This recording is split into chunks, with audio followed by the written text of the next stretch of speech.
On March 11, 2011, the Great East Japan earthquake struck. The day after the disaster, Japan Society created the Japan Earthquake Relief Fund to aid the survivors of the disaster that devastated the Tohoku region of Japan. The relief fund raised over $14.1 million from over 24,600 donors from all 50 states and 55 countries. The relief fund provided grants for immediate disaster relief, as well as for the mid to long-term reconstruction of the Tohoku region in the areas of mental and psychological care, community building and revitalization, support for social entrepreneurship, education, and the arts. With the fund's support, the people of Tohoku rose to the challenge. The fund's leading grant recipient, ETIC, led the Right Arm Fellows Program to support local leaders working on disaster recovery. The program has sent more than 260 fellows. 10 years later, the entire world is facing new challenges from the outbreak of a global pandemic. Just as Tohoku and Japan made recovery efforts since March 11, 2011, communities around the world must build resilience against such crises. How can we meet this challenge?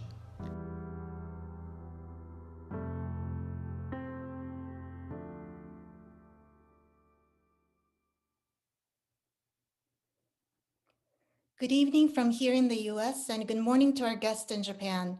Thank you for joining the symposium co-hosted by Japan Society in New York and ETIC in Japan in partnership with the Tohoku Leaders Conference and Michinoku Fukko Design Center. We'll now begin our US-Japan dialogue on resiliency and recovery, 10 years after the 2011 Great East Japan earthquake. To open the symposium, please welcome Mr. Haruo Miyagi, President of ETIC.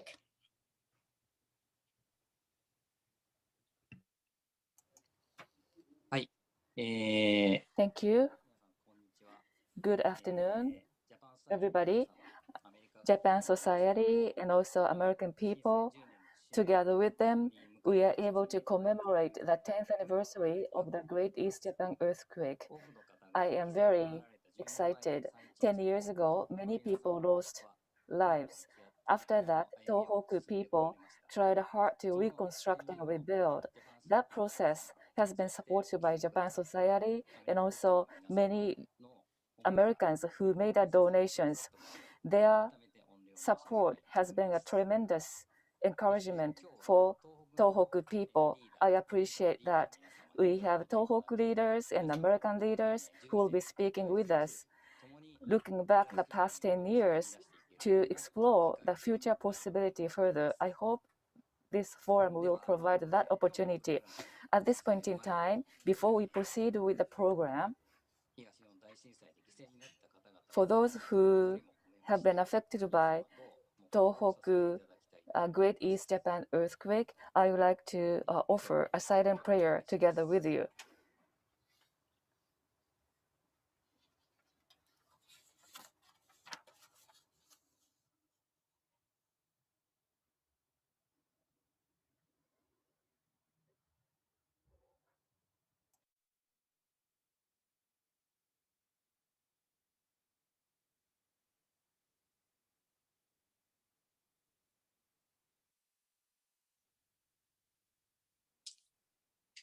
Thank you. So once again, 10 years ago, very devastating and shocking event. We have to remember that, in a sense, what does it mean to treasure lives and have a very good life? And we have been able to build new bonds of friendship, and we have learned many things from this disaster together with all of you. Today, we would like to remember that a disaster, and we would like to have a good event with us. Thank you.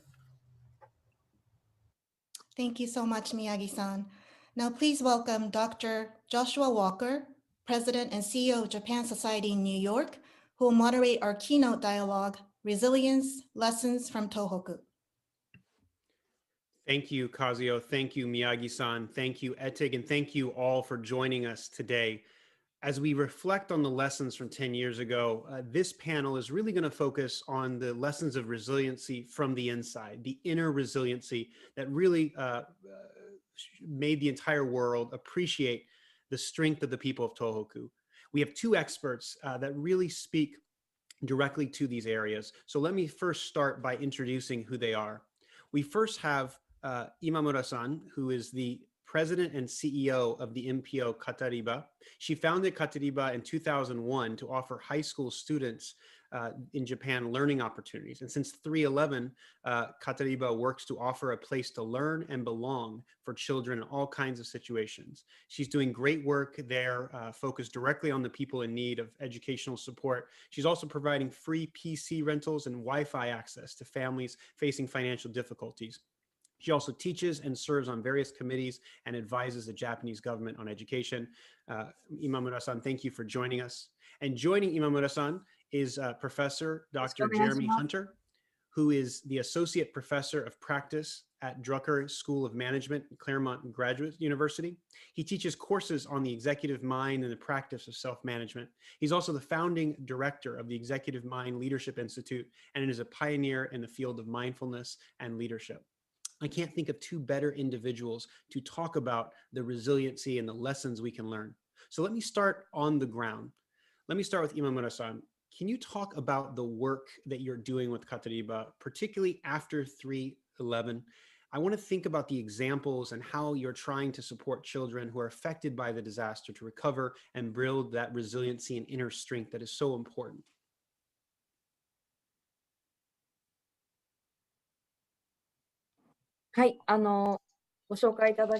Thank you very much for the introduction. My name is Imamura of Katariba, NPO. Let me share the screen and proceed to introduce myself.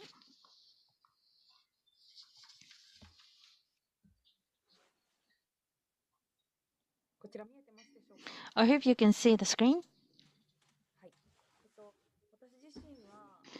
On my part, when the Tohoku earthquake began, or even 10 years ago, prior to that, I have established an NPO working with children.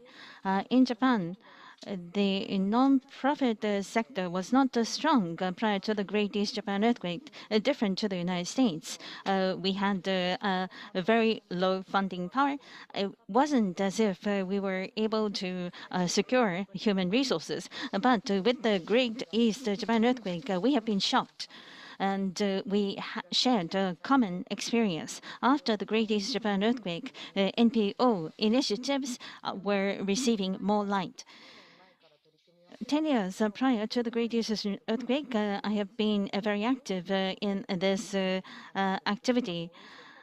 And I thought very hard about what we can do for the children. We cannot just pity them to support them. And when they are able to volunteer, it's very important to provide the support so that we can nurture more leaders for Japan going forward. At the time of the earthquake disaster, when the children faced the tsunami, I thought that this is a good learning opportunity for all of us. 1 month after the disaster, 90% of us went to the Tohoku area. And since then, we have been working in the Tohoku area, the Katariba members. Now, as well as the people who have been living there locally, are continuing to work in these efforts. Now, let me talk about what kind of children we are engaging with. This is in Iwate, Otsuchi-cho, and young boy is shown here. He is going to become a university student from this year. He is currently in the 3rd year of a high school student. At the tsunami disaster, he lost his parents as well as his sister, and his house was also washed away. He was very keen on baseball. But after the earthquake disaster, he had concerns, and he struggled as he grew up after the earthquake disaster. When he became a high school student, he went to a school that is known for a strong baseball team, but he left, he dropped out. And he came back to the area where we were at, came back to Otsuchi town. The Katariba team has been thinking about the best way to engage with children, not to just to overcome the sadness, but we wanted to revive the strength they had prior to the earthquake disaster. And in this context, in order to bring about their strength, they cannot be the recipient only for support. They have to also engage in supporting others. By engaging with others, they will be able to experience something that they were not able to experience before, so that they can reflect on themselves. This is the type of experience we wanted to provide these children, so that they can overcome the trauma of the earthquake disaster. This is Manato Furukawa. Let me talk about what he has done. He came back to Otsuchi High School. He was playing baseball once again. And at the time of the earthquake disaster, he wondered why his mother was lost and his family was lost by the tsunami. In terms of disaster resilience, the broadcasting for disasters was what he tried to study. The radio was used to broadcast the evacuation order to the communities, and he felt that more facts should be shared. We can probably say that there is going to be a tsunami bigger than at the time of Great East Japan earthquake, or at the time before the tsunami came. He felt that facts should be shared because it will give them a sense of urgency to evacuate. This is a simple proposal, but he wanted to try this new effort because his mother was lost and his family was lost. He doesn't want to leave it as a sad experience. He wanted to make sure nobody else will experience the sadness once again. So he made this proposal in terms of broadcasting, and the government is now taking this up for demonstration purpose. Introducing this so that the evacuation order broadcasting will change. This is one case of this one individual that I wanted to share with you. Children are not just receiving support by engaging in action. It can become a prototype. Rather than teaching the children, we want to engage with them to think together with the children and make sure that we can confirm the learning from the prototype. And this is a repetitive process. The experience of the earthquake disaster should be retold for the future of the children. I think this is the path going forward. PTSD is often talked about, but I think there should be post-traumatic growth as well. This is what we have to aim for. Sorry to be long-winded, but this is what we have been doing. Thank you. Thank you very much, Imamura-san. I think that it's actually very powerful to see the specific examples. Jeremy, as you listen to this and as you think about your work in terms of how children cope with disaster, whether it's 3/11 or 9/11 here in New York, how do you think about this? Is there a kind of a framework that you think about in the context of this conversation? Yeah, first of all, it's hard not to be moved to think about what these children have experienced in their lives and how this experience has shaped their own identities and sense of purpose in the world.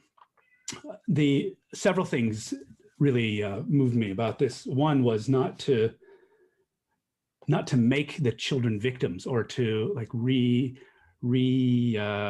assert an identity of something awful happened to me, but rather to take this terrible event and transform it into something meaningful, and ideally meaningful for others, like the young boy. Or yesterday when we spoke, we heard some other examples of young people who had taken these truly horrifying situations and remade meaning in a way that contributed to everybody's well-being. So I think that's one thing, right? The other, in a more fundamental way, is the notion of what are you going to do with your attention? And in my work, that's one of the fundamental principles we look at, like, what are you paying attention to? And the idea that this young man had baseball to give his energy and attention to as a way of, in a way of structuring your experience, right? One of my rules is that attention needs somewhere good to go. And that if you don't have a good place to put your attention that's nourishing or life-giving, then you're almost always going to default into some kind of destructive or some kind of self-destructive process of anger or fear or doubt or something like that. And so I think what she's doing is really quite amazing. And then those children can become teachers for everyone. It's reaffirming the power of human greatness, which I think is one of the lessons we can all learn from these disasters, including the one that we're in now. I could go on, but there is something I want to say about resilience, if that's okay. And it's something that we spoke about in terms of yesterday, in terms of how do you help people heal from these kind of traumatic disasters. And one thing that we do know about what doesn't work is kind of forcing people to relive the event, right? To retell the story. And what we know is that in the process of retelling the story, it can kind of re-traumatize the person again, right? And so there's, I think, a far better way to deal with this, and I'd like to just talk about that briefly. I'm going to put a slide up. I think about, we have a nervous system, and when we're going to heal trauma, we have to think about a nervous system and not just the stories we tell. And the nervous system works kind of in this way, right? We have the green zone, which is our capacity to deal with stimulation. And then when we exceed that capacity, we move into the red zone. And the red zone is a place of kind of high energy, right? You want to escape this situation, or you want to defend yourself from an attacker. And your nervous system kind of moves into this high energy state to propel you into action, right? And if that goes on too long, or the event you're experiencing is too intense, we sink into something called the black zone, right? So if the red zone is too much energy, the black zone is not enough energy, right?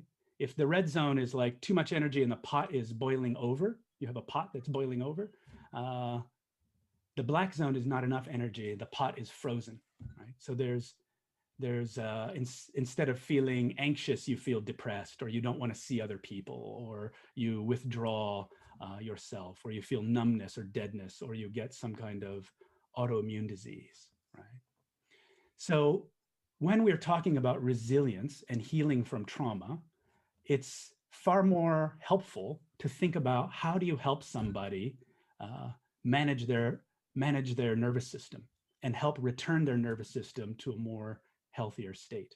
And that's what I call the green zone, right? And this is where all of our kind of normal human sophistication works well. And we're able to engage with other people, and we're able to see other points of view. We're able to be flexible and adaptive. The other thing that I noted from Kumi's presentation was the presence of other people, right? You have to engage with others and serve others. And we know that the greatest resource we have, in addition to ourselves, is one another, right? So the healing of trauma, I think it has to be about helping people who are stuck. So what trauma is that when you're stuck in one of these extremes, like you're stuck in the red zone or you're stuck in the black zone. and that healing trauma or helping people be resilient is helping them get unstuck. And so, and then helping them increase their capacity to deal with stimulation. I should also mention this is the 6th year of a truly wonderful relationship I've had with ETIC and Miyagi-san in response to the rise of social innovation. We, along with Hideyuki and Yuki Inoue, created a program for nonprofit social innovation leaders to help them understand this kind of model and to help them be more adaptive in the challenges they face. And if I could just say one more thing, I wrote a book just for Japan about this topic, and this is it. So, but it's basically the lessons I've learned from my 20 years of teaching and helping people be more resilient. So that's my last slide, and I will stop talking now.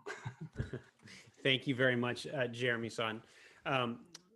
Imamura-san, talking about the lessons that we can all learn from 3/11, obviously we're in the middle of a global pandemic. And so, you know, on 3/11, it might have felt like it was just the people of Tohoku.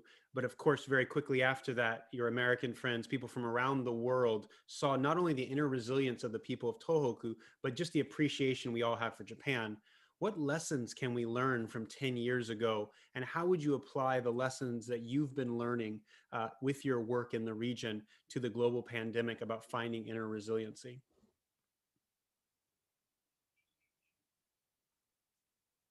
Well,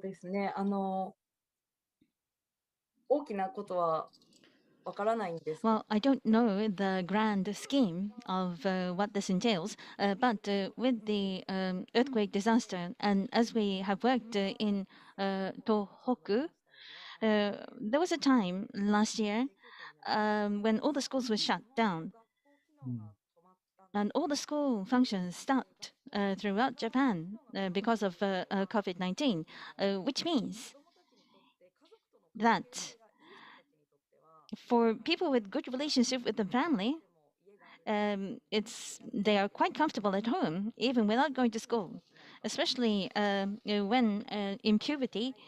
It doesn't always mean that children have good relations with the family, and the parents network is also different from family to family. When children cannot access schools, there is possibility that children will lose the ability to engage in a sound manner with others. There is also good news coming out of this.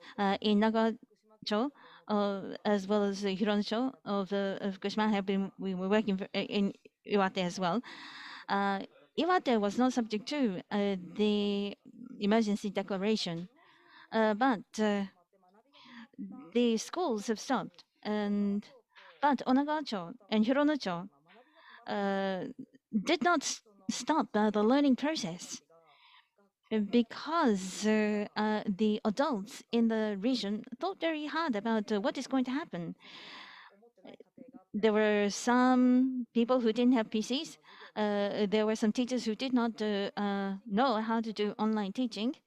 So Katariban engaged, and we tried to collect the PCs that had not been used so that it can be distributed to children. And we could also use the citizens' halls to provide online education.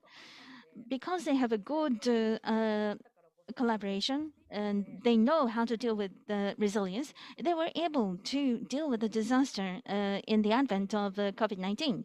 So there was no halting of education and learning in these regions because they have experienced this in the past. So this is lessons learned from the two disasters. It's always very important to have a good relationship and good communication, not just blaming each other for troubles, but rather there is always a positive action being taken. A positive action can be discussed for the better. This is kind of relationship is very important, even under normal times. I think this is the answer for resilience. Thank you very much. Jeremy, jumping in here from the international perspective and also your work, we've talked a lot in the past between us about the role that Japan plays, almost an island of stability in the midst of this chaotic world. And yet Japan itself is prone to these natural disasters, this juxtaposition. And what Imamura-san just talked about in terms of the need of kind of collective relations. You talked about the importance that resiliency, not just of our own self, but being there for each other. How do you think about the lessons that we've learned from 3/11 that might apply directly to the pandemic that the entire world is experiencing right now? Right. Yeah, I think that, what the basic assumption that encountering these kind of extreme adversities offer us is that we can use these experiences as catalysts for our own transformation, right? And I think that's Kumi's message as well, right? That even though as much pain or hardship as we can go through, there's also the potential for a silver lining, that we discover our strengths we didn't know we had, friends we didn't know we had, abilities that we didn't know we had, and that those abilities can then be used in service with others. I think there's also, and you see this in the pandemic as well, a greater appreciation of simply seeing what's around you. And in the 10 years since Tohoku, what I've noticed in Japan is a greater appreciation of Japan by the Japanese, and a rise in appreciating the charms and magic of localities in a way that wasn't true, certainly when I was a college student, right? And I think you're starting to see the same thing happening in the United States as well. Thank you. Imamura-san, Jeremy raises this broader point, and I want to kind of give you the opportunity to close with this. What do you think that you take away from your work, not just since 3/11, but more broadly? Clearly, there's been a rise of social entrepreneurship. There's been a rise of people coming together in 3/11. What do you think this means for the future, the kind of next generation? We're now at the 10-year mark. It would be very easy to simply say, okay, we're done with we're done with the tragedy. Let's look only to the future. We don't want to be victims anymore. But how do we remember those we lost? How do we remember this tragedy, but take that inner resiliency with us into the future? So it's been 10 years, but so that means that people who were born 10 years old and primary school students are now high school students. So 10-year milestone is not that important for the survivors. So I think people will continue to struggle because life is not easy.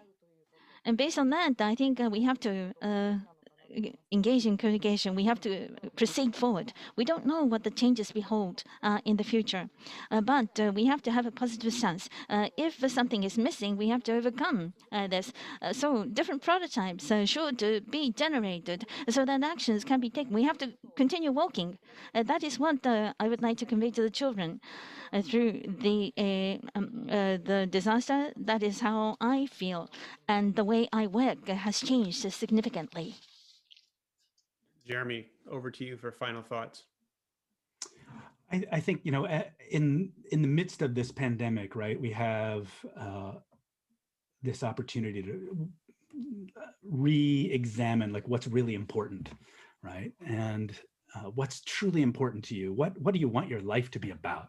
And I think that a lot of my friends in Japan at 3/11 said the same thing, that a bunch of marriages happen and a bunch of divorces happen, right? That all at once, that people rethought what was actually important to them. And I think for us, that's, I think, the message for today as well. And it's like, really understand, life is limited in terms of we're not going to live forever. And what do you want your life to be about? And what kind of contribution do you want to make to this world? So that we can heal the wounds that we've all experienced. Well, I think that through Katariba's work on the region, through your work, Jeremy, in terms of the way you teach the importance of mindfulness and being aware of everything around, you both offer a great example of hope. And while we can't erase the tragedy of the past, we don't have to relive it. And we can look towards the future and our own inner resiliency to make sure that we learn and we overcome and we become stronger together, which is what this entire symposium is about. It's why Japan Society is so excited to be partnering with you all, plus of course with ETIC, that has been helping leaders in the Tohoku region. So in closing, before I turn this over, I'd just like to thank you all for the work you're doing on behalf of US-Japan relations. I think it's easy sometimes to think about US-Japan relations in a clinical term, thinking about it as these two big countries. But at the end of the day, it's about people. It's about the American, the Japanese people. It's about regions and people coming together. It's that sense of connection. And I can't help but notice that in the world today, concepts like kizuna, a deep bond between people, ideas like ikigai, finding a purpose, a calling in life, kaizen, continual self-improvement, kodawari, and attention to detail. These uniquely Japanese words are being used all around the world. So there's something about this region, there's something about Japan itself. And so I hope that we can use these concepts that we've learned and we've talked about today as we move into our next phase, as we talk about what resiliency looks like on a broader sense. But thank you, Kumi-san, thank you, Jeremy-san, for the discussion. Let me now turn this back to Kazuyo-san and move on with a video presentation and then a panel. But thank you, Kumi-san and Jeremy-san, for such a just enlightening conversation. Thank you. Thank you very much. Kazuyo-san, back to you. Thank you, Dr. Walker, Dr. Hunter, Ms. Imamura, for offering so much insight in a short period of time. We now invite our audience to the premiere of a special video, Report from Tohoku 2021. The video features leaders in Miyagi, Fukushima, and Iwate prefectures who received support from Japan Society's Japan Earthquake Relief Fund and ETIC's Migiude, or Right Arm, program, which was also supported by the fund. Please join us to hear their messages about their recovery efforts, appreciation to the donors, and hope for the future.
当時被災地ではですね、子どもたちをですね見守るスタッフですね、悩みを聞いてあげたりだとか、一緒に学習ができるようになることっていうことに付き添ってあげたりするようなスタッフっていうのはものすごく足りていなくて、友達同士だとお互いが被災をし合っていたりもして、ちゃんと本音では話せないけど、会ったこともない例えば東京の人だったり他の場所から来るような人だったら自分の本音を話せるっていうようなことができたんだというふうに思います。やっぱり震災があってから今のここまでは街をとにかく復興させなきゃいけないっていうタイミングだったと思っていて、じゃあこれからどうしていくかっていった時に建物だけがある街ではやっぱり街にはならないなと思ってて、その時にやっぱりこんな街にしたいんだっていう思いはやっぱり教育とか人づくりによって作られるんだろうなっていうふうに思うので、そういう人づくりに切り替わっていくっていうタイミングがちょうど今の10年っていうところなんじゃないかなというふうに感じてますね。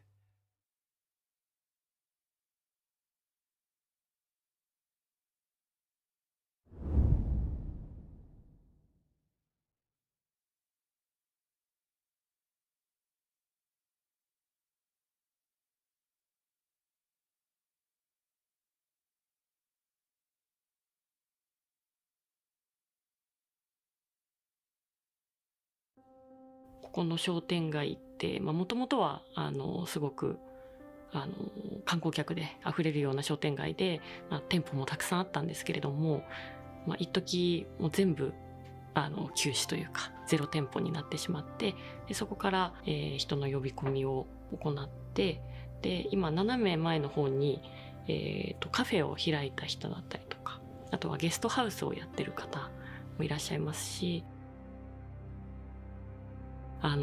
当時小学生とか中学生だった子が、釜石に戻ってきて釜石のプレイヤーとして活躍してるっていうことも生まれているし、大学生でインターンシップで来た子が釜石に就職して、で新しい事業を立ち上げて、でさらにそこで地元の人の雇用を増やしていってとかっていう動きも生まれているし、この10年間で培ってきたつながり経験っていうような財産、それをもっともっとその影響インパクトっていうのを大きくしていきたいなっていうふうに思います。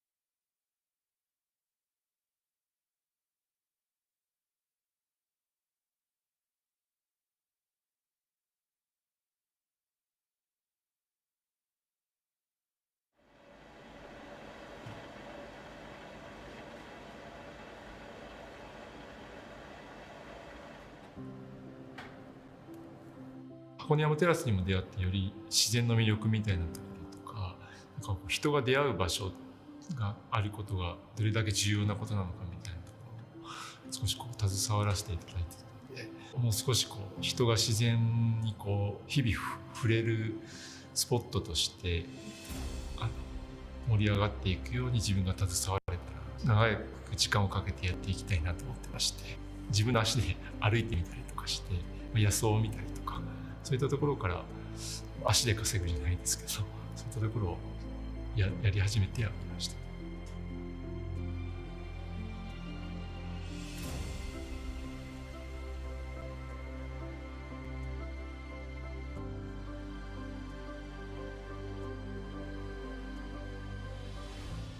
この場所はコミュニティのだけの目的だったので、厨房とか使って何かを皆さんに提供する場所があればいいねっていうことと、やっぱりもうちょっと広い場所が欲しいねっていうことになってたんです。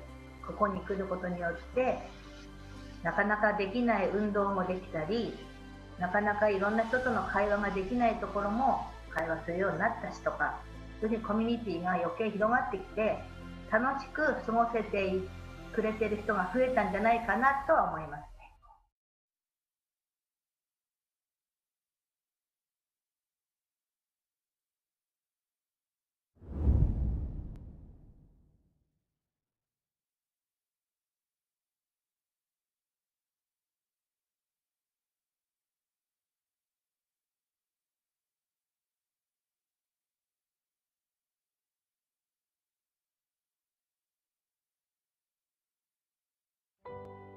沿岸部の地域はご存知の通り、ほとんどの子どもたちが、学校も流され家も流されてしまって避難所生活という時だったもので、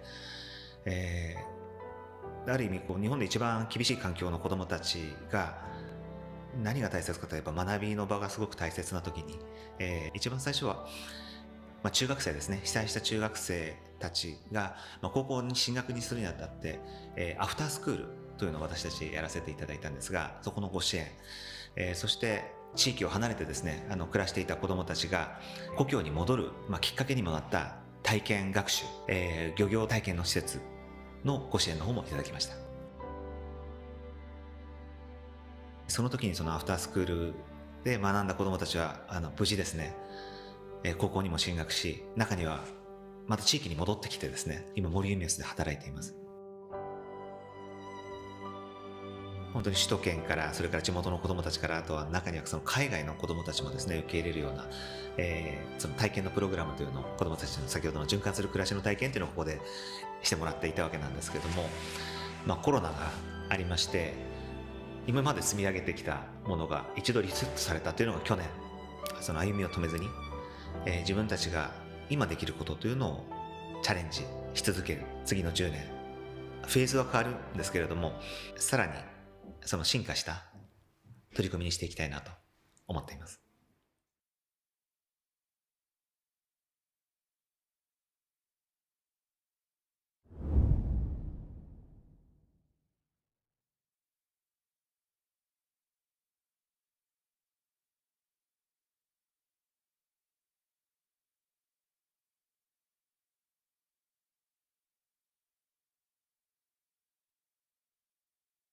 震災後ですね、ここの地域に根付いて活動してくれる人材を広く募集したいなというふうに思っていた時にエティックさんに出会いまして、人材とそれからメンター的なスタッフもエティックさんにいらっしゃるので、一緒に活動を行ってまいりました。石巻はですね、やはり震災で人材の被害を受けた地域の一つでもあるんですけれども、多くのボランティアの方々がですね、この石巻の地域にそのまま移住し定住しまして、いろんな活動を展開しているっていうことがやっぱり石巻の特徴かなというふうに思っています。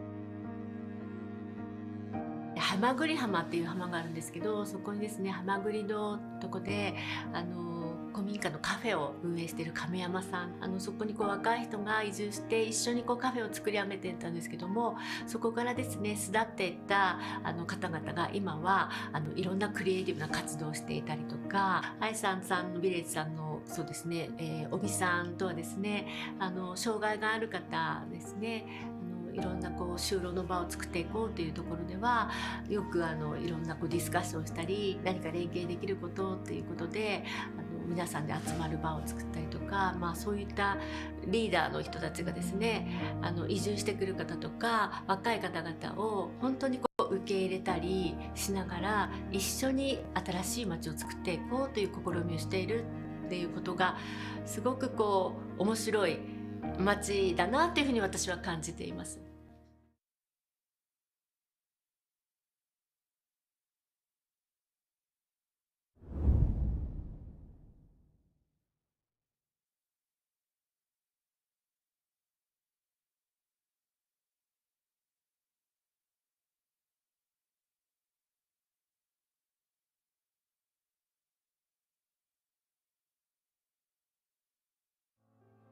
アメリカのニューオーリンズに行った時にですね、ハリケーンカトリーナからの復興ですよね。ニューオーリンズの社会課題をデータで表して、そのデータで分析をして、課題解決をしていったと。日本の被災地としてもやっぱそれを取り組みたいっていう話を、日本に戻ってから伝えた時にジャパンソサイティさんがそこに対して実施するための、ご支援ということで助成をしていただいて、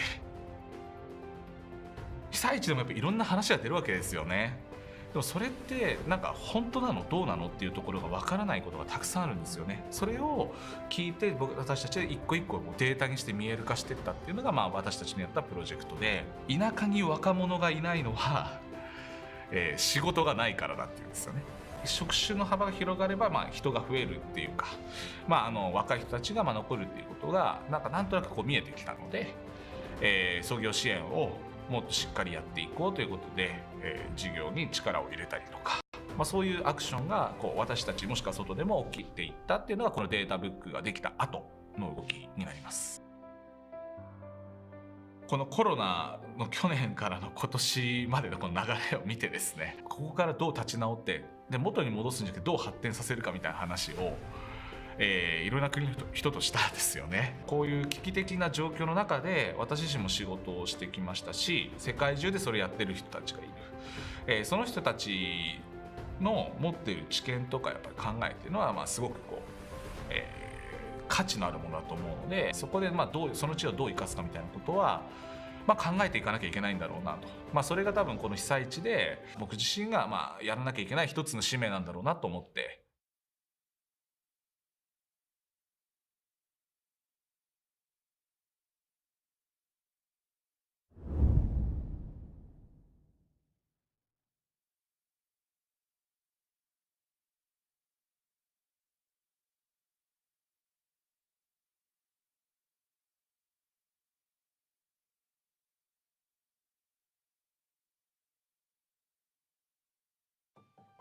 いちご農家が129件震災前あったんですけど、それの 95% が流されてしまったと。で、その地域の基幹産業であるイチゴを復活させようということで、我々2011年に会社をスタートさせたんですけれども、当時その、農業というものに対して、例えば研究開発だとか、中長期的投資的支出っていうことがなかなか難しかったわけですね。そんな中でジャパンソサエティ様に、お声掛けいただいて、その資金を拠出していただき、いちごワールドを作ることができたと。日本だけじゃなくて世界中の農村っていうのはやっぱり苦労してるんですね。我々も震災の時にほぼ何にもないところからこのいちごや園芸というものを使って街が豊かになっていくっていうこの10年を経験したので、ちょっとねやっぱり今弱ってる人たちのところに行って我々の技術がどんどん広まっていけるような活動をねしていこうというふうに考えてます。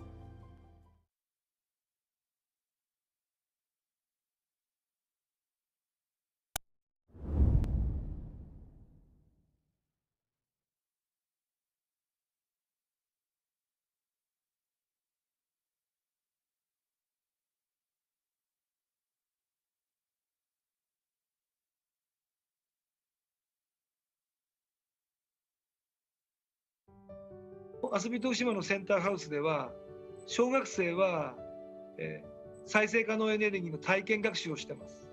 中学生高校生は地域の課題を解決する、そこが本拠地になっています。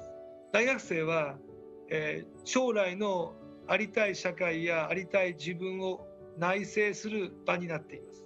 社会人も、自らの、仕事を通して将来の日本や世界を考える研修の場として、役立っています。本格的なセンターハウスができたことによってそれぞれの世代それぞれのテーマを同時に行う学びを複合する場にすることができてるんですね。私たちは社会人研修で得たことを大学生や高校生に伝えることもできる。単なる横断的な学びの場ではなくて、それをそれぞれ掛け合わせることができる、そういう学びの場になりました。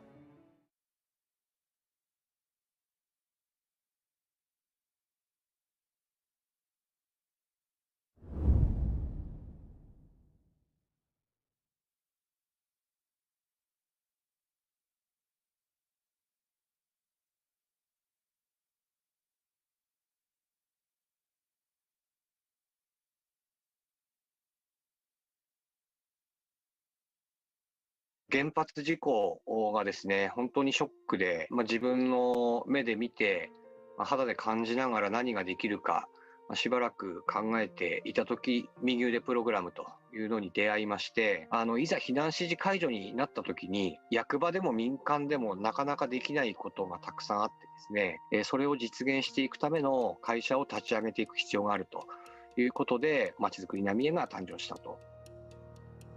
忘れてはいけないのは、自分の家に帰ることすらできない、県内でも4万人が避難を継続していると。そして、浪江町もですね、8割の面積はその帰還困難区域というですね、帰れない地域にあるんですね。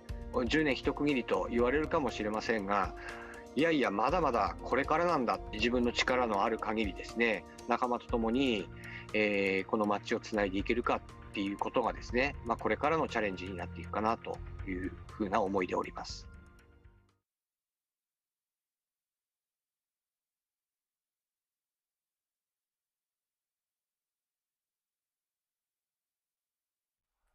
震災当初からの支援、大変ありがとうございます。次の10年、真の復興をしていくためには、教育、人づくりが何より大切だと考えています。引き続きの応援、よろしくお願いします。ご支援ありがとうございます。東北から未来を作るプレイヤーを増やすべく、引き続き頑張ってまいります。震災復興へのご支援ありがとうございます。陸前高田に来て本当にたくさんの方々とのご縁ができました。このご縁を糧にこれからも長く陸前高田と関わっていって新しい風を吹かせていきたいと思います。皆様本当にご支援ありがとうございます。たくさんの方たちからのご支援により陸カフェは今も頑張っています。人生100年時代と言われています。健康で元気で明るく楽しい人生を送るためにも陸カフェはお手伝いさせていただきたいと思っています。皆さんのおかげでこの10年福島の未来を担う若い人材の育成を続けてきました。そしてこれからも福島に新しい価値を作る次世代の育成に邁進していきます。ご支援本当にありがとうございました。これからも農業の力で世界中の農村を元気づけようと思います。ご支援ありがとうございます。いただいたご支援を次の世代に引き継いでいきたいというふうに思っています。ご支援ありがとうございます。明日自分の命があるかわからない中ですね、今日全力で生きる、活動するということをモットーに、毎日過ごしていきたいと思います。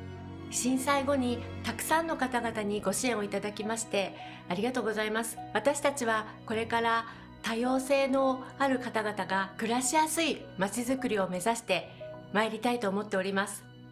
ご支援本当にありがとうございます。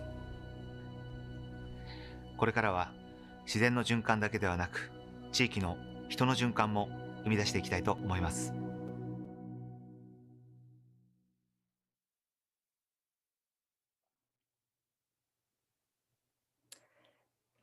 Thank you for watching. We hope the video helped convey the resilience of these leaders in Tohoku. We'll now begin our panel discussion toward resilient societies, perspectives from Tohoku, Japan, and the United States. Please note that the panel includes a Q&A session with the audience in the last 15 minutes. If you have not pre-submitted your question and would like to do so, we invite you to submit it through the YouTube chat section.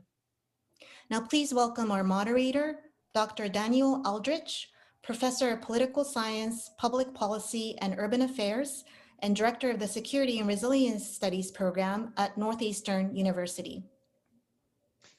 Thank you all so much for being here tonight, and a huge thank you as well to the Japan Society and our other sponsors who are making this possible. We are very excited tonight to have with us 3 practitioners, people whose lives and work have accelerated the process of recovery and resilience in their communities. And I'll quickly introduce them now, and then I'll ask them to tell us a little bit about their vision for resilience and how they've taken that vision into their work. Our first speaker will be Andrea Chen, Executive Director of Propeller in New Orleans, Louisiana, followed by Akiko Iwasaki, the owner of Horaikan, a Japanese inn in Tohoku, and finally Daiju Takahashi, the Chief Administrator of Eat and Energize the East, Executive Officer of OISIX no Daiichi, and President as well of OISIX Hong Kong. So with your permission, I will ask first Takahashi-san to please let us know his vision of resilience and how he carries that out in the work that he does. はい、こんばんは。Good evening. The Eat and Energize the East is the society I represented, and we are trying to revitalize agriculture in Tohoku in cooperation with the farmers and fisheries to recover lost distribution channel and also to help them create new products and learn together marketing and branding technologies. That is activity. And Tohoku disaster is different from Hurricane Katrina, for instance.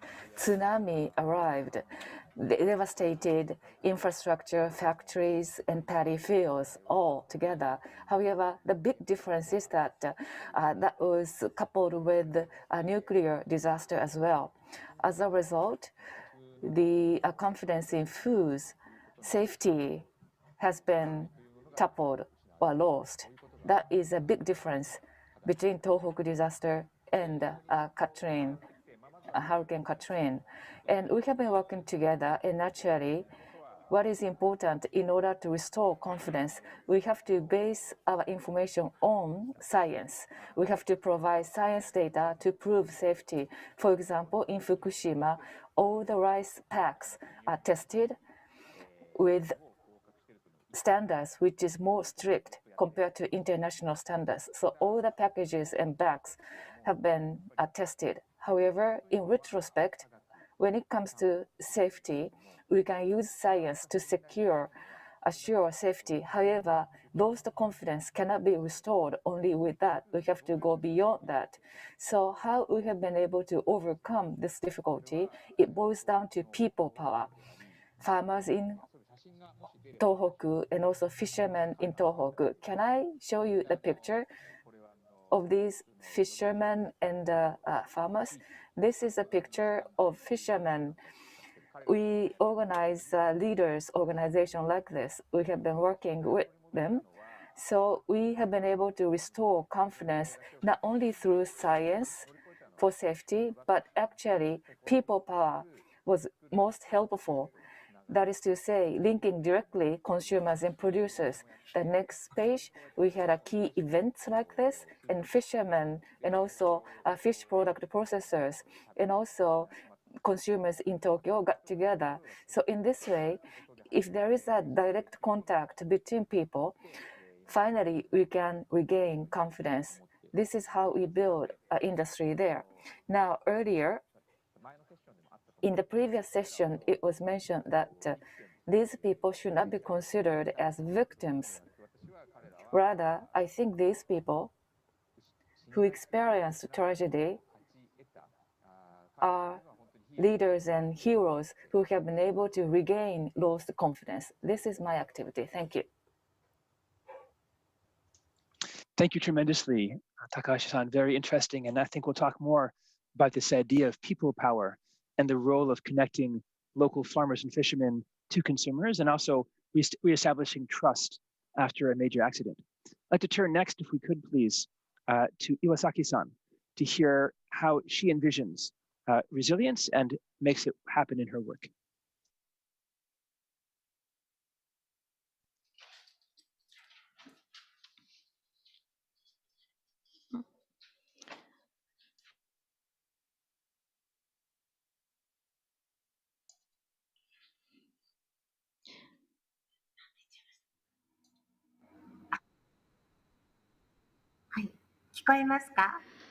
I hope you can hear me now. And Iwate Prefecture in the Saireku Coast in Kamaishi, I have a small inn. I'm an owner of a small inn called Horaikan. My name is Akiko Iwasaki. Now, in 2011, 311, the greatest earthquake occurred. We have been hit by the tsunami. So I have been experienced the tsunami, but I'm still alive. The inn had the responsibility of serving as the evacuation center. For about 3 weeks, we were the evacuation center. And 9 months later, in the same location, I was able to restart the inn business with the remaining building and the remaining life. I felt that there is meaning for this. That is the reason why I decided to reopen the inn. I am promoting hometown building with the people of the world. And for 7 years, Kamaishi has been #1 in rugby. For 2019 World Cup to be held in Kamaishi was a very important aspiration for us. I worked very hard with the community to invite the World Cup to come to our location. We were able to realize this aspiration by having objective and a goal. It gives us courage to live. And the community has become one. This has been a great experience for me. But now we are beset with the COVID-19. We are feeling depressed feeling that we felt 10 years ago. But we have strength. 10 years ago, we had this experience of the earthquake disaster. and we can persevere together. We know how to do this. We can be compassionate to others, and we know that there would be a better tomorrow. We have experienced this in the past. The photograph is immediately after the earthquake disaster for Horaikan are in. It became the evacuation center for the community, and we spent time together with 120 people. Everything was destroyed, but we were looking up to the sky. And please now show the next photograph. This is Rugby World Cup. We have been aspiring to invite the World Cup to our location. And we wanted to have encounters with people of the world. Now, London artist came and they said that you should not just think about running away, but he said that there should be a different focus. And when we were discussing together, the English that was spoken could be understood by the fishermen, because the rules of the seas were the same. Because with this common language, we can have better understanding and have a common understanding. We are a very small town, but we are able to learn from the UK. So through this exchange, we hope that we can further promote hometown building together with the people of the world. Thank you. Thank you so much, Iwasaki-san. Very interesting story, and we'll come back to this idea of international connections. I'd like to talk now to Andrea Chen, please, and if you could tell us about your vision of resilience and how the work that you do embodies that vision, please. Hi, everyone. Thank you, Daniel. So nice to meet everyone. And I'll just start by saying that I've been very honored to have met many of the entrepreneurs from the Tohoku region for the last 5 to 8 years. So many of the entrepreneurs and business leaders came to visit New Orleans in the wake of Hurricane Katrina to learn from us, and we have learned from them in the years following, and have just been so impressed with all of the progress that has been made. So a little bit about the organization that I run. It's called Propeller, and we're a nonprofit that works with social entrepreneurs. And so we work in the 5 areas of food, water, health, education, and community economic development. And our vision is for an inclusive and thriving entrepreneurial ecosystem in New Orleans that creates the conditions for an equitable future. And so the issue of resilience is one that we've talked about for the last 15 years and even before that. And some of the questions that I bring up to this panel are, who are we asking to be resilient? Are we asking the same people to be resilient over and over again? And of course, the United States context is different from Japan, but for us, especially in New Orleans with Hurricane Katrina, the BP oil spill, and COVID, the people who have been most impacted by disaster tend to be the same people over and over again. And they're typically communities of color.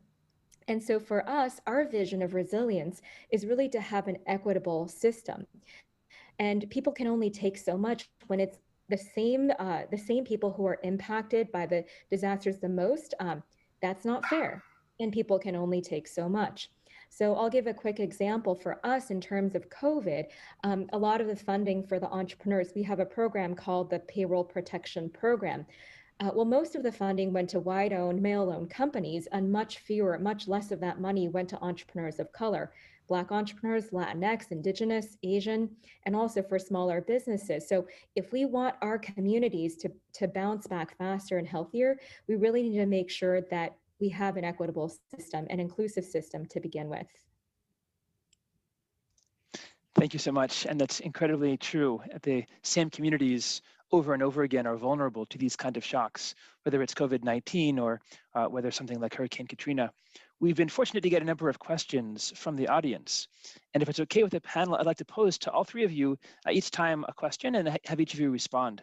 I'd like to start with a broader question now that we got from a student at Keio University. And the question was the following. In both New Orleans and in Tohoku, most of the physical reconstruction since those shocks has been completed. The roads are finished again, the schools are back in session. But what will it take in terms of the softer social infrastructure to be rebuilt? What can we do in these communities to ensure that those processes are also happening? And maybe we'll reverse the order and maybe ask Ms. Chen if she could please start. Sure. So I think that's a really great question, because when we look at the surroundings, people can come to New Orleans, at least for us, and say, oh, wow, so much progress has been made. But when we look at the data, we've also seen that the wealth disparities have just increased over time since Katrina. So, white people have done well or have recovered since Katrina, and Black and Brown people have done a lot worse. And so when we think about the social piece, it's really interesting to think about all the money that's been spent in terms of all the rebuilding. We also have looked at the data from that, and it's a very, very small percentage. I think it was like maybe less than 1% of all that recovery money that went into the city. Like just a tiny, tiny portion went to local and businesses owned by people of color. So how do we recover as a community and build wealth when the money that we had this opportunity, for example, to rebuild all the schools, that was billions of dollars, but almost none of that money went to our local companies. So in terms of some of the softer things, well, we can build in more systems so that the way we spend money in our communities is more equitable and goes to the communities and to the businesses that are located in that community. Thank you very much. Iwasaki-san, if you could tell us how you think the soft recovery is going now, 10 years after the Tohoku disasters, please.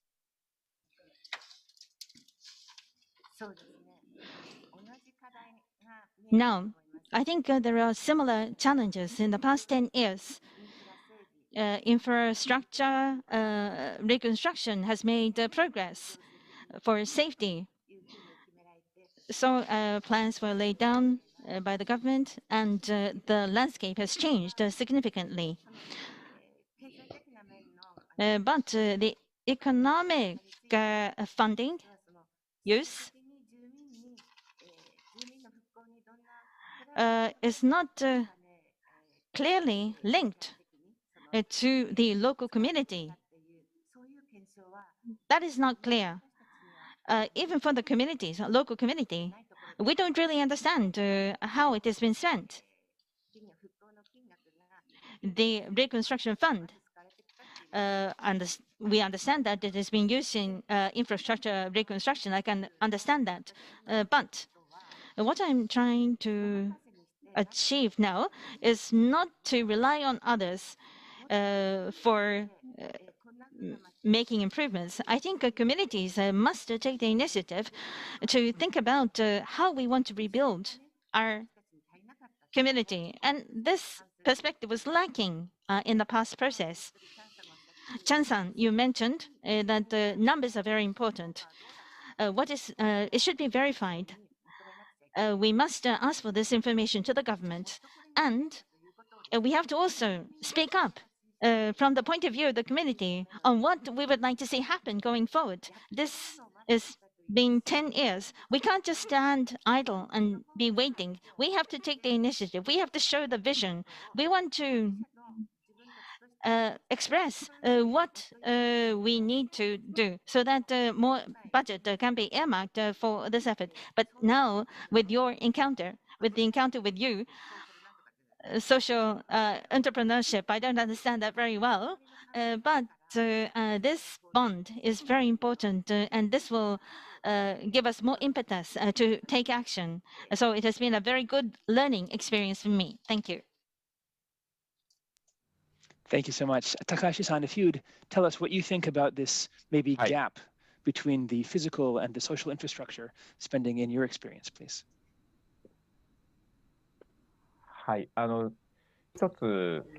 Yes, one thing I would like to share with you very interesting data.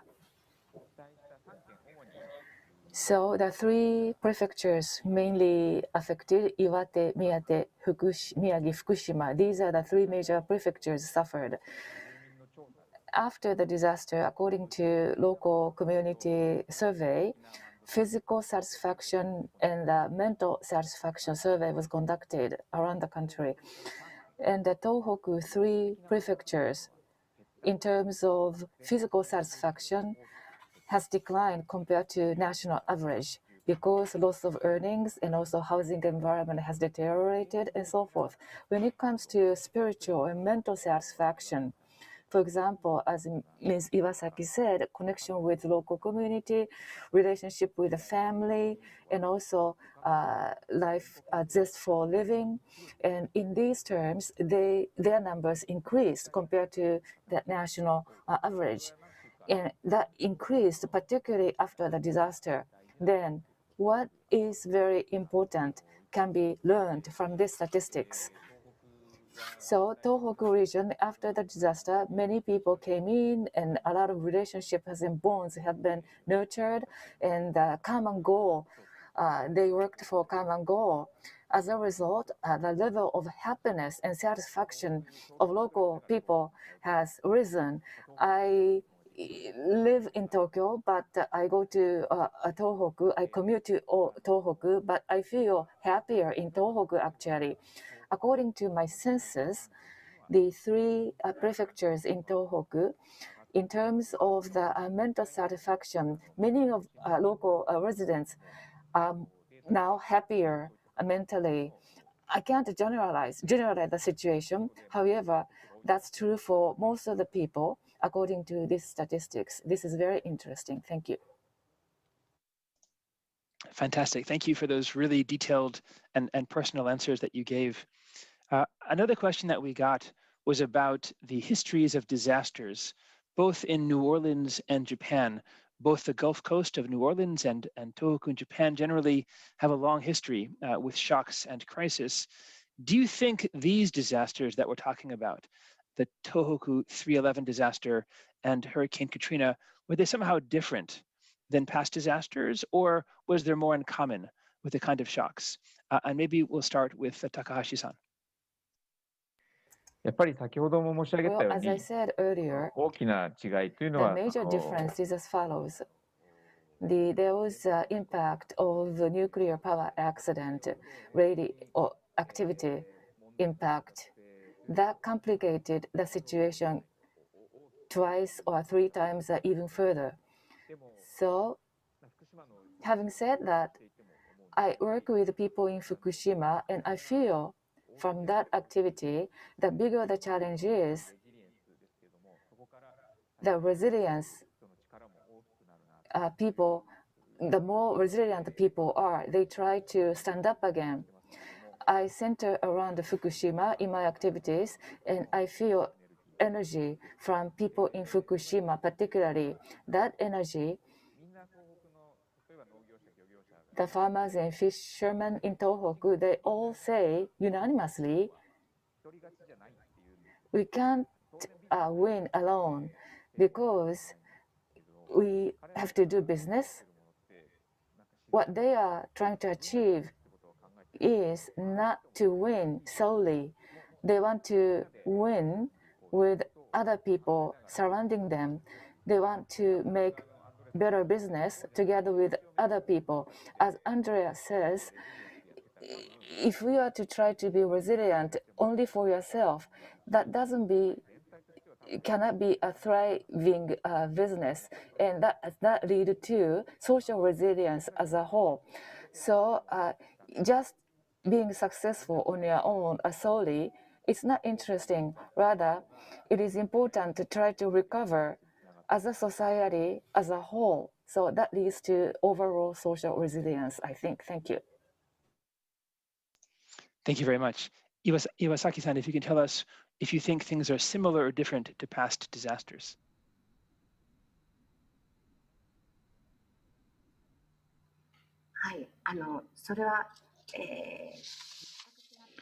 I think it's completely different because when I was in my 20s, I have experienced other earthquakes and tsunami because Sanriku Coast has a history of tsunamis. Even before the earthquake disaster, was that for the people in the inland area, and there was on my side there was a disparity. There were less people coming to our region compared to the inland area. In terms of culture, I felt that there was a disparity before the earthquake disaster. Every time the tsunami hit us, we had to start back from zero. We lost assets, we lose lives. Every time, every 30 years, every 50 years, or every 100 years, tsunamis occurred.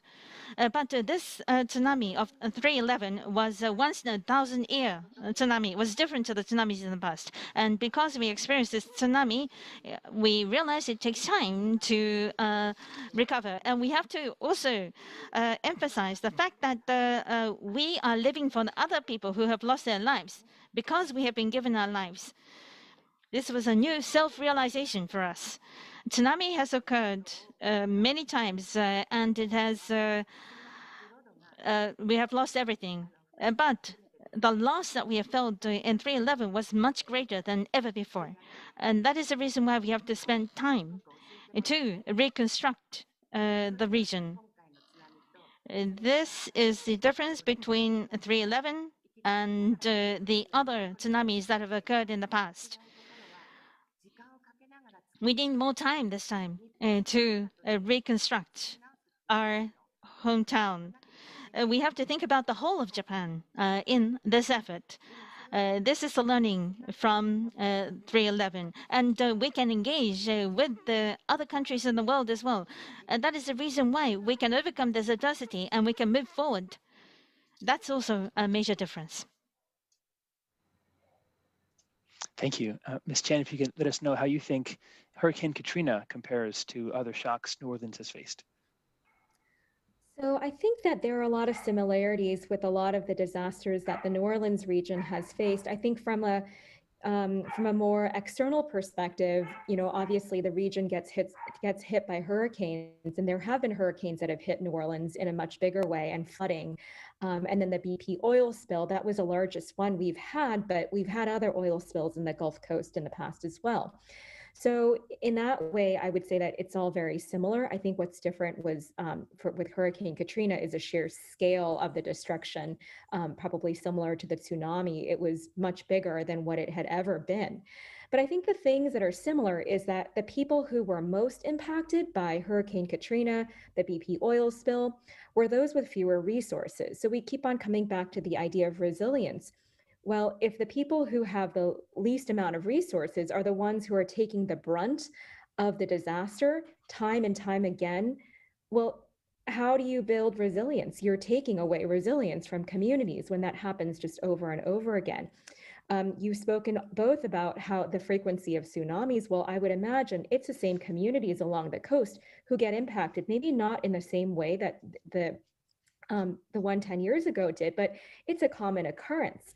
And so I think we really have to think about like who, you know, for New Orleans, you know, there's a lot around the idea of disaster capitalism. There were companies and people who benefited from disasters. There were people who made money from the disasters, right? And so we know that the local community, most people did not benefit. They lost so much. People lost lives, lost their livelihoods, but with all of that money coming in, there were a lot of people who made a lot of money. But you know, when we think about resilience, it's how do you, when recovery resources are coming in, how can people partake in that equitably? And you know, my looking at the history of disasters, it's always been that way, that the people who have resources get more resources. The people who don't have resources, they get pushed even further down. So I think that is a similarity that somehow we can't seem to overcome that. Fantastic. Thank you all for these fantastic answers. And we're getting more questions. One of the questions we've received is quite interesting. It asks about how these disasters have changed the psyche of the nation. That is to say, has it somehow changed the way that people, not only in the community itself, but more broadly across the country, see themselves or their country. So maybe we'll start with Ms. Chen. Do you think that Hurricane Katrina and the experiences that New Orleans had somehow altered the way either North Americans see themselves or see their preparation for disasters in the future?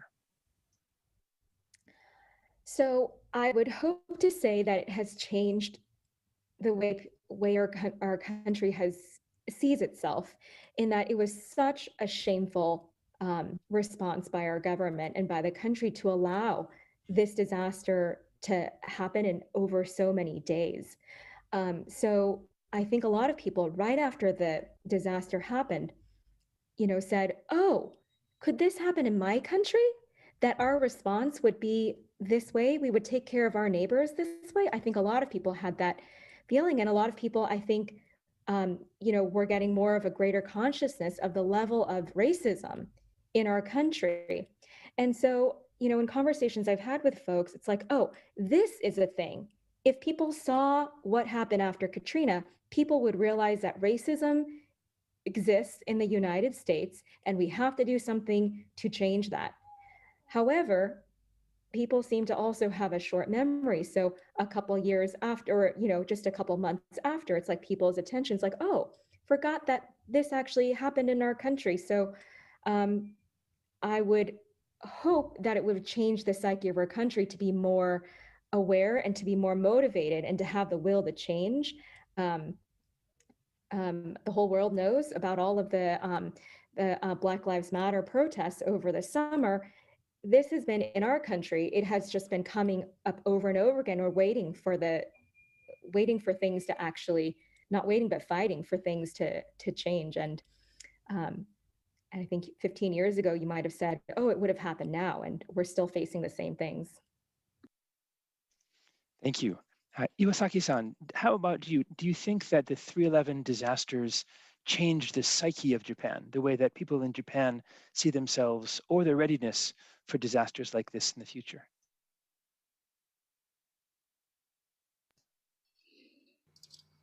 I think it gave us the opportunity to change. At least I want to believe that. I heard about the people in New Orleans just now. And the difference with New Orleans and ourselves is that we are similar people in Japan. There is not so much diversity. I think this is also having an impact. When we talk about 3/11, at that time, national government gave us support and various systems have been established. But what I felt that time is that each Japanese person thought about how to help the people who have been affected. I think every individual took it upon themselves to take action. There was the earthquake in Hanshin. There was also the Chuetsu earthquake disaster as well. But in the Great East Japan earthquake, it was having a significant impact all over Japan. And I think every Japanese person took action in order to help. We felt that. In Japan, we are prone to natural disasters all the time. My hope is that for Japanese people should consider that disaster will occur. We feel it in our cells of our body. And to be prepared for disasters, I think there is a collective understanding to prepare for future disasters. And I think we have played a role in that, and I'm happy about that. So disasters are repeated, and it's always a tremendous suffering. It's the same. But for future disasters, we must prepare. It isn't as if we have a solution yet. And there is a lack of certainty, especially with the advent of COVID-19. But something more horrible could occur. We have to be prepared. And I think we all share this psyche amongst the Japanese people to be prepared is important, and to make effort, and to think. And that is what we have to do. Thank you very much. Takahashi-san, how about you? How do you see 311 perhaps changing the psyche of Japan? Yes, in many ways, it has changed the psyche of people. The biggest change is perhaps not necessarily for all over Japan, but particularly in Tohoku region. What I see as a big change is traditionally, maybe this is applicable to all regions in Japan, but in Tohoku, they are very conscious about public administration or governments. Governments are there, administrations are there to help them. In Japan, we have a concentration of power in Tokyo, and also in prefectures and others, there are governments to help them. There is such a awareness. However, the city offices and governments were also destroyed because of tsunami. Therefore, they could no longer depend on city offices or governments to help them. And that is why ordinary people have taken ownership of this problem and stood up to do the best on their own. The new public is often cited. Public administration, something public and something in cities and towns. It is not completely entrusted to city governments. So particularly those affected cities and towns have a strong awareness of the fact that they have to take the lead. I think this is a very big change, and it is not happening all over Japan, but particularly even when there is a tsunami, they are facing such a challenge. In other regions, thanks to the impact from Tohoku, people have to come to understand that we shouldn't depend on central government alone. That citizens have to take ownership. Citizens have to take the lead in whatever they want to do after disasters. So I think that was a very big change in terms of psyche, and particularly for Tohoku people, because we had such a big disaster. We have to take the lead in rebuilding the town. We have to be the one who has to play a major role in bringing about greater happiness. And Iwasaki-san is a good example. So big things occurred, and gradually and quietly changes are happening. Thank you. That's a great segue to two ideas. One is in the audience. We know we have around 65 people on right now. If you have questions for our expert panel, please do submit them there on the YouTube channel. We'll take them and hopefully ask our experts. And we also have a fantastic new question related to what Takahashi-san just said. And this question is from Okada-san, who asks, what advice would you give to young professionals to make a meaningful contribution in the world that recognizes the bigger challenges of global climate change and disasters, and will also perhaps include racism as well? So please help us think through, and maybe we'll start with Ms. Chen first. Thank you. So this is a great question, and I would respond with that it really depends on what your interests are. There are so many problems and issues in this world, as you know, as being a young person, that you can't possibly do all of it on your own. And in fact, it would be arrogant to think that you could fix all of these problems on your own. And to just hold the values, you know, your own values, make sure those are front and center, that you know what your own values are, whether it's, you know, making sure you're doing things with people collectively, then that you're not doing things just to like be out on your own, to have a really big, a really good understanding of the issue that you're trying to solve and take action on. And I would say also that you have like a good, that you first start with understanding. So if you're working on a global climate issue and you're working with a certain community, that you take the time to understand the community and its needs, because every community is different, every culture is different. If you're working on issues of racism, racism shows up differently in the Black community versus the Asian community. So that would be my advice. And then also to not give up, because we need you in order to solve the problems of this world. Fantastic. Thank you so much. Takahashi-san, what advice would you give to young professionals who want to make a contribution to the world, given these bigger challenges that we're seeing today? まず本当に First of all, 若い人がです young ね、 people, 社会課題に regarding the social challenges, as I said earlier, they take ownership. So ownership is very important in order to address social challenges. Many young people are now taking greater interest in social issues, which is very positive.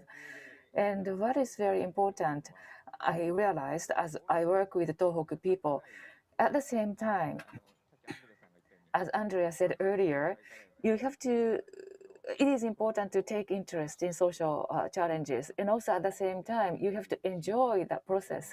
You have to enjoy the work. And you have to make other people enjoy as well. Of course, depending on issues you are handling, maybe it's difficult, but rather than making them happy, but excite them. For that, you have to be excited as well. And by being excited, that is why you are excited. That's why you want to address social challenges. You don't think you are being sacrificed by working to address social challenges. Since you are excited, people and money flow in, actually, and your activity will even expand.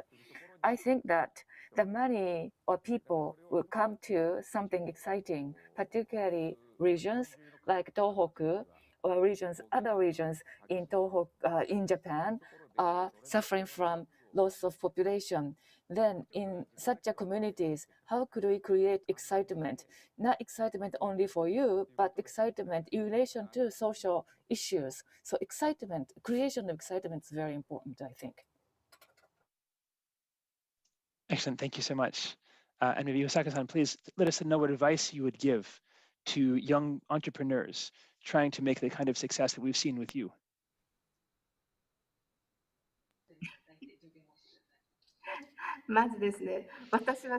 Well, first of all, I'm going to talk about something that I'm not putting to practice.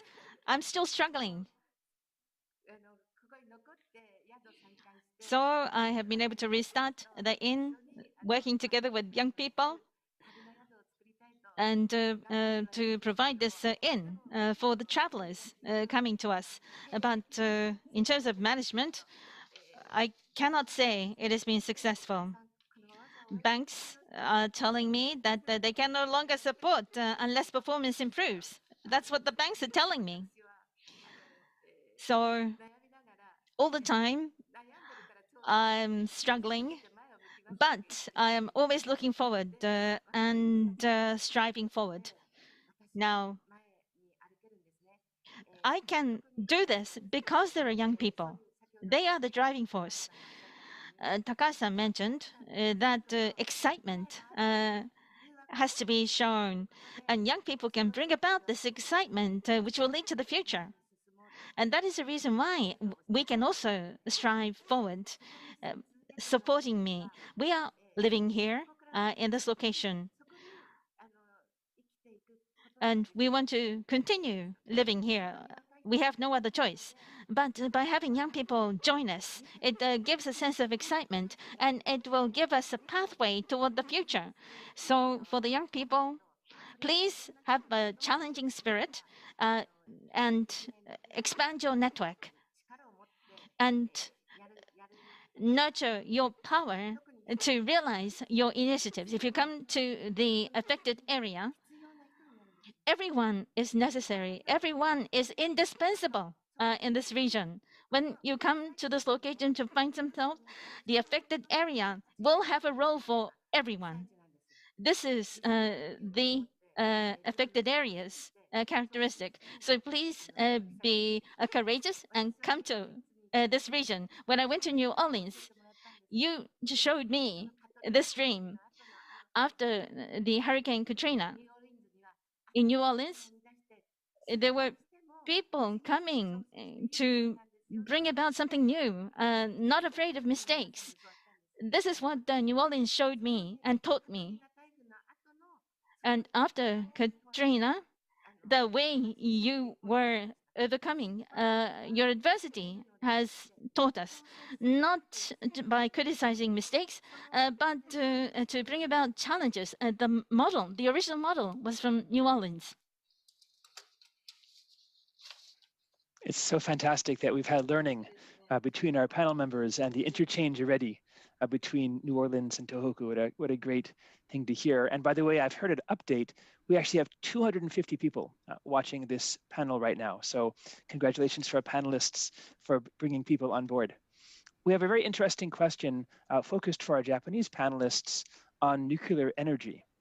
And the question is, given that one of the elements of the disaster were the meltdowns at Fukushima, how has that part of the disaster changed perhaps your vision of energy and the needs in the future for energy in Tohoku and Japan as a whole? And maybe we'll start with Iwasaki-san.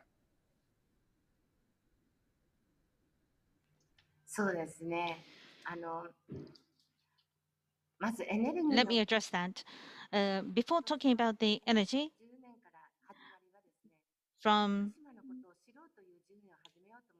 I wanted to convey Tohoku.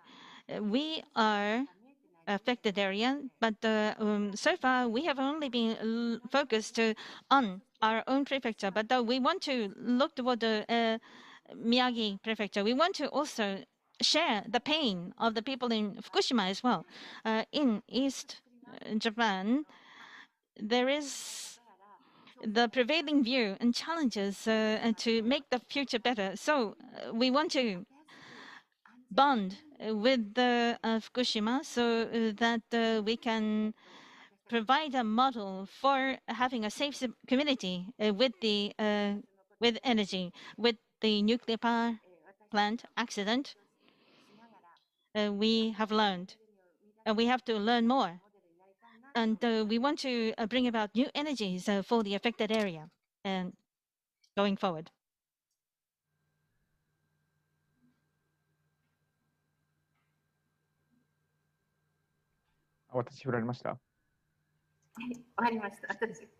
So I finished? So may I? Yeah. Regarding the energy issue, which is very important. So I want to share with you data once again. After the disaster, 311, renewable energy based power generation is increasing in Tohoku, and Tohoku is number 2 in terms of renewable energy power generation. When it comes to biomass, Tohoku is number 1 in terms of power generation capacity based on biomass in Japan. So I think people feel that they want to take back energy autonomy. I think there is a movement toward citizens' power generation. So not only in Tohoku, but in other regions as well, citizens are rising up to capture autonomy when it comes to energy. So eco-friendly renewable energies will expand from Tohoku, not only major power companies, but also smaller citizens' power companies as something people would like to move forward going forward. Thank you. Thank you all very much for a challenging set of questions and answers. Please, Yosaki-san, please. もう一つ、釜石という町はですね、自然エネルギー、風力も太陽光も水力もあって自然エネルギーの宝庫なんです。で、大きいシティを自然エネルギー。We are full of renewable energies because we have wind, PV, as well as hydro.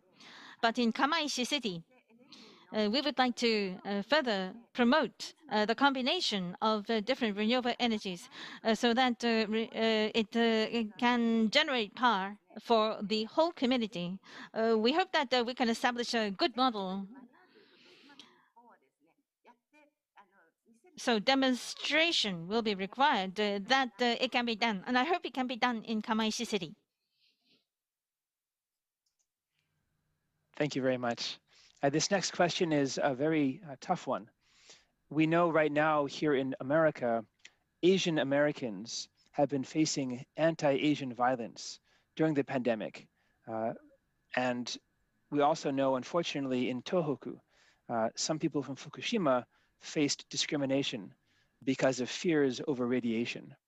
And I'm curious how our panel envisions what we can do when we have a shock, whether it's Fukushima or COVID, and we have these kind of responses from society where people are singled out or maybe continue to face poor treatment. And maybe we'll start particularly with Ms. Chen, and then we'll go to our other panelists after. So this is a complicated question, but a really important one. And I think the first step is to starting with understanding the history of how for us in the US, there is so much structural racism, and how every race was initially brought to the country, in some way in order to serve some kind of like economic need. And so it's really important to understand that history, because sometimes people say, well, how and why did this flare up all of a sudden? This Asian American, anti-Asian American sentiment related to COVID.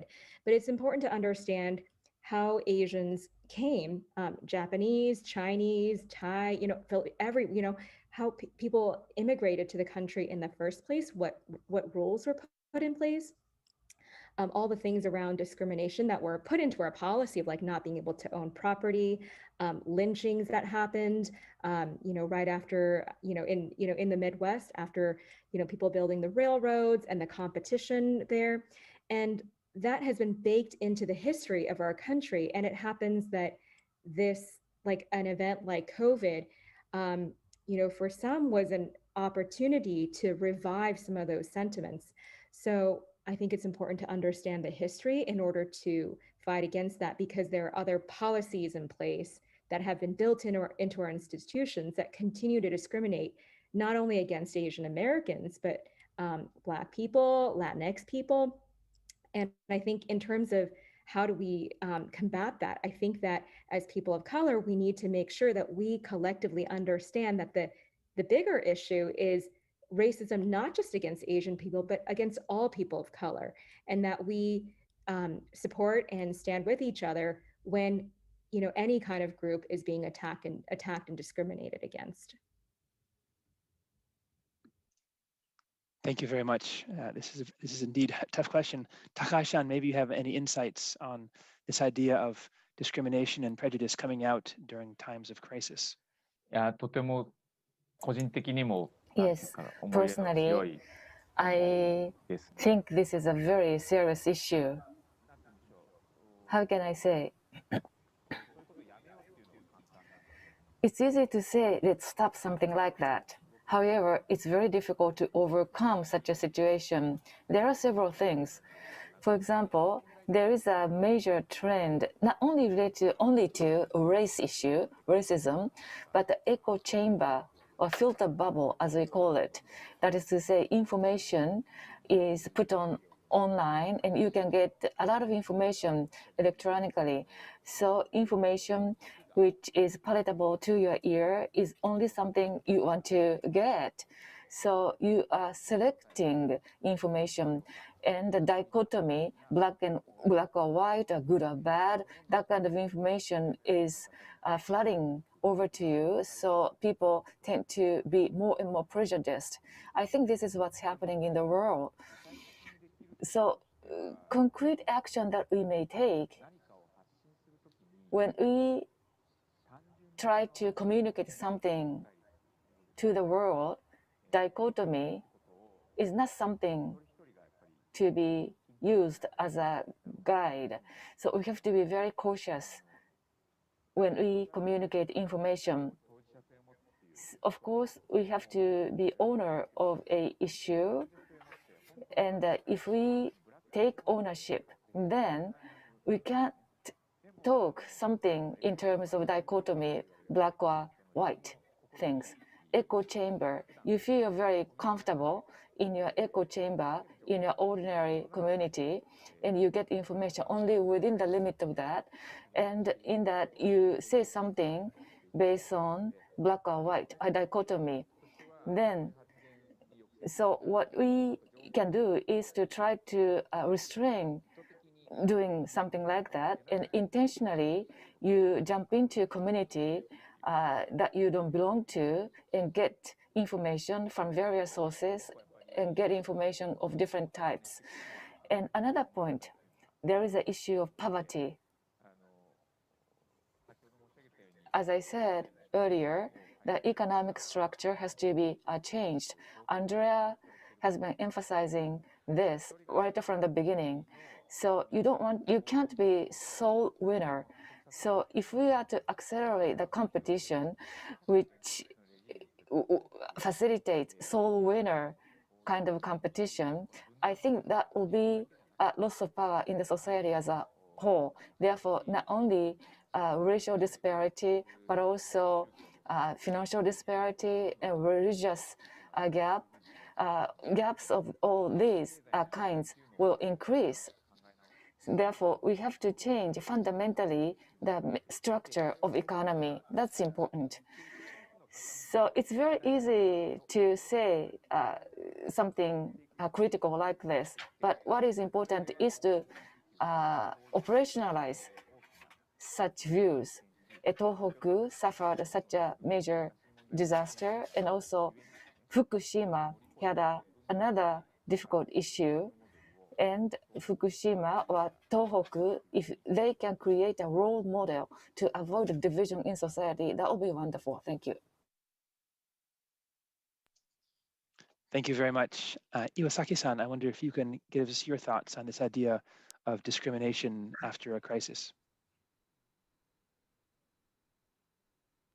そうですね。今高橋さんが And Takashi-san, I agree with what you have said. I think we have to empathize toward a common model so that we can cooperate with each other. I hope that the Tohoku region will become such a region.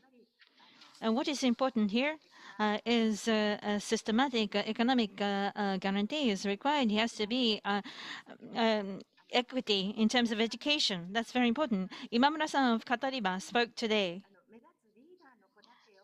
And she said that not to just focus on the leaders, the promising leaders, but also focus on the people who are weaker and struggling, to nurture them carefully with care. And then they will grow up to become future leaders, to make contribution. We should not just be focused on the apparent leaders. There are people who are hidden. We have to provide support to the people that are not so much in the fore. In the affected area, we have been considering spans of 10 years, 20 years, 30 years. That's not enough. We have to think about spans of 100 years and think about the children of the future. And think about what kind of hometown we want to leave to the children 100 years down the road. Inclusive of children, we are trying to create this. We want to be able to empathize for the future and share this future. We're trying to visualize this so that it will become our goal. We can't just focus on the apparent leaders. So we should have create a hometown which is appropriate for Tohoku. Fantastic. I see we have a few minutes left. I think we have time for maybe 2 more questions. One of them is something that actually matters to me a lot, and this is about the housing that's been available to people in New Orleans and in Tohoku after shocks in those societies.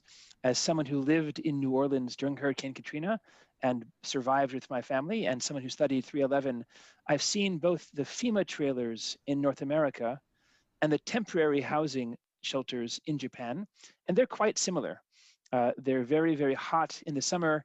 They're quite cold in the winter. And there isn't much space inside them either. And I'm wondering, because these trailers are often quite small, larger families may have to be split up. They can't stay in one housing unit together.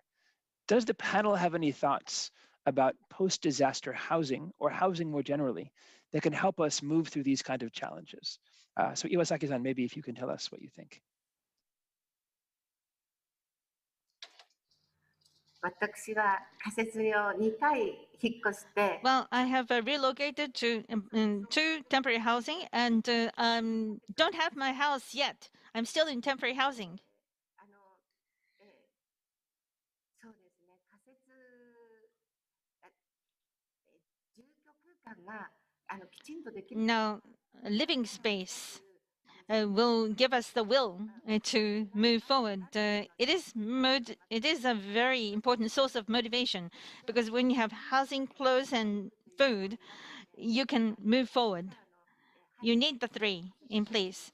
But if you go to temporary housing, that is inappropriate, and when families are dispersed, I have experienced that as well.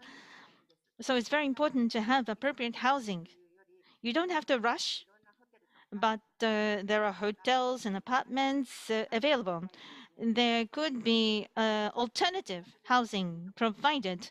It's important to be able to provide dwelling that is appropriate, not just create lots of temporary housing, because reconstruction, after all, takes a long time. So to provide the appropriate dwelling is the important step in the beginning. So rather than something quick, something small, I think we have to think about the future and make sure that people are able to make a good start toward the reconstruction. I hope this will be consideration made. I hope we can bring to bear the experience of the past for the future. Thank you. Takashi-san, any thoughts on the temporary housing challenges? ちょっと仮設住宅に I am not very specialized in temporary housing, but housing in general, there is an issue between cities and regions. What's happening in Japan is the population in regions is declining, and there is an issue of empty houses. There are many houses which are not occupied in regions. So physically speaking, there are actually housing available. So we have to make use of those empty houses. But on the other hand, as you know, Tokyo people are living in a rabbit hut. So who is more affluent? If you can live at a lower cost, and there are many empty houses in regions, so you can live there. However, in Japan, there has been flow of people from regions to Tokyo, big cities, and the birth rate is declining, and the population as a whole is declining in number. Is it really happy? So I think we have to stop here and think. Under the pandemic as well, for the first time, the people outflow from Tokyo exceeded inflow, actually. So we are at the historic turning point. The Japanese land is very small. However, there are land and houses available in regions which we have to make best use of. And those houses have to be offered to people who want to live them in order to improve living conditions. That is possible. So if we can do that, then people would realize maybe we can be more affluent in regions. We can feel more rich in regions. Then we can move more people from big cities to regions, which will contribute to sustainability in regions. So we are at the turning point. And the housing issue is the key to that, not necessarily temporary housing I talked about. Thank you. Thank you so much. And Ms. Chen, any thoughts on the FEMA trailers or other housing options in New Orleans? So I'm not a housing expert either, like Takahashi-san, but as you know, Daniel, there was a lot of issues with the FEMA housing. There were like I forget what it was. Some of the trailers were toxic to the people who lived there, and also they weren't supplied by local vendors either. So that was another like opportunity for like economic development that was missed. But there are a lot of equity issues. I think having temporary housing and affordable housing and long-term housing is very important in the wake of a disaster because like you said, Takahashi-san, like the people who are affluent, they had the resources to move back. They could do whatever they wanted. The people with fewer resources could not. And so it took a lot of time for a lot of, especially communities of color in New Orleans to come back, like many years. Families were spread out all across the country. Many people didn't come back because there were no housing options. But like one of the things that was a miss for us is that in New Orleans, we have such a focus on tourism, which in many cases is, great for other people. But then what happened is in terms of the housing, a lot of the local houses became, went to marketed to tourists. So like the Airbnbs. And so a lot of people who are locals and native New Orleanians got priced out. And so people couldn't live, or like rents have just gone doubled and tripled, so that it's really not sustainable. Whereas like jobs and income haven't risen. I think about countries where during COVID, where people stayed in hotels who were recovering from COVID. Well, in New Orleans, we had empty hotels after Katrina that were, empty. Well, some were blown out, but, some were, still had rooms. And I'm just thinking, like, what are creative ways that we could have better put available housing stock to people who could have benefited from that kind of temporary housing. So I know we're short on time, so I'll pause. Thank you all so much. We have been honored to have Ms. Andrea Chen, Akiko Iwasaki, and Daiju Takahashi as our expert panel here. We've tremendously learned a lot of things from you all, and I wish you only the best of success and luck. Thank you so much. Thank you very much. Thank ありがとう you. ございます。 Thank you very much too. Thank you. Thank you, Dr. Aldrich and all the panelists. This concludes our symposium on the 10-year anniversary of March 11th. On behalf of Japan Society, ETIC, and our partners, thank you for joining us. Please have a good evening and good day.